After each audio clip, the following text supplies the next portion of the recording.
Has Singapore's emphasis on economic growth resulted in a loss of national identity and sense of belonging among youths? That was a main concern for some 500 students at a pre-university seminar 2012 who expressed their views to Guest of Honour Deputy Prime Minister Teo Chee Hean.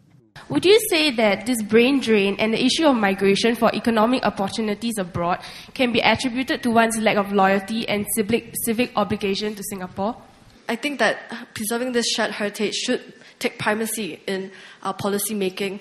In this sense, I see that the government, I think, is it's prioritizing pragmatism over preserving our shared heritage, and I think this is going to be detrimental to Singapore in the long run when we do not really have a nation with a sense of, with people, with citizens have a sense of belonging to Singapore, but just a money-making factory. Deep in your heart, you know that you got to make a living. You got to keep body and soul together as well. So economics is not unimportant, and I think you know that.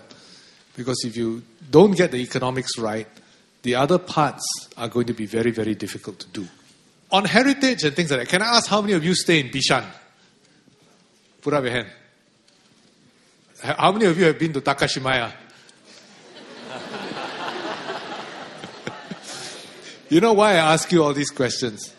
These all used to be cemeteries. I think the ties, the importance of the ties, are the importance that the families place on those ties. It's your emotions and those links and how much value you place on family, and less on a physical place and location. Born and raised in modern Singapore, a student from Victoria Junior College felt that youths today are unable to relate to Singapore's economic progress, and more emphasis should be placed on building family and community bonds to strengthen the Singapore identity. I do agree that developing a sense of belonging is more than economics. Developing a sense of belonging has got to do with family and place as well, but family and community more than anything else.